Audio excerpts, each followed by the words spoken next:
一条优化看出官方真的在努力改善新手玩家的游戏体验。这周更新不知道有没有注意到这么一条体验优化，那就是在局内增加了战斗指引功能。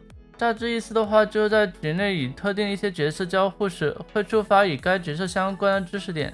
该知识点的话，旨在帮助玩家快速了解该角色的机制。比如说，这里我们厂长攻击正在进行交互救人的满血律师时，没能像其他求生者那样造成恐惧战士击倒律师。如果是新手玩家的话，可能会很疑惑为什么会这样。这时候弹窗出来的消息就可以帮助我们了解到，原来律师交互不会正式是因为特制狼心似铁的赢。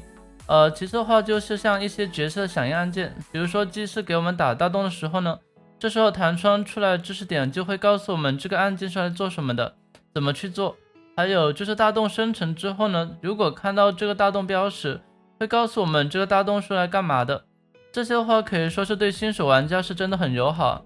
毕竟第五人格到现在的话也已经快7年了嘛，然后角色的话是越来越多。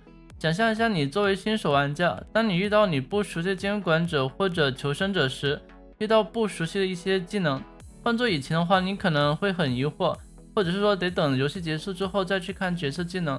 但是现在的话，你可以在局内简单的了解。另外这把的话是摄影师，也会告诉我们这个右上角的镜像框是什么意思。其次的话就是被监管者摄影师攻击时，为什么受到的伤害会比其他监管者多的信息？原来是这个监管者他的攻击是造成 1.5 倍的普攻伤害。还有就是镜像被过椅子，镜像结束之后本体倒地的话也会给到我们提示，告诉我们倒地的原因是什么。除了以上这些之外呢，像小女孩的附身，红蝶的一个回头响应按键也会有相应的提示。不仅如此，在打完之后呢，也可以对本局一些知识点进行回顾。个人觉得官方这个优化是真的很有帮助因为新手玩家刚玩游戏遇到的问题就是看到琳琅满目的角色，不可能一个一个全都了解完之后呢再去玩游戏嘛。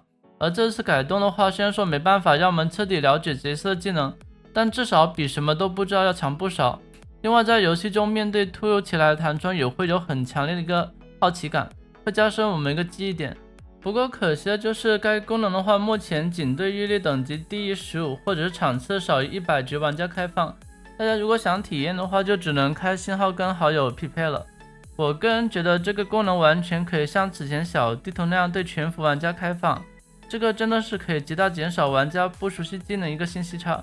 虽然说不一定能从根本上减少新手不熟的问题，但是帮助的话还是很显著的。也希望官方的话能考虑将其作为玩家可以自行开启的功能。不知道大家如何看待该体验优化呢？可以在评论区留言。好了，以上的话就本期视频内容，我们下期视频见，拜拜。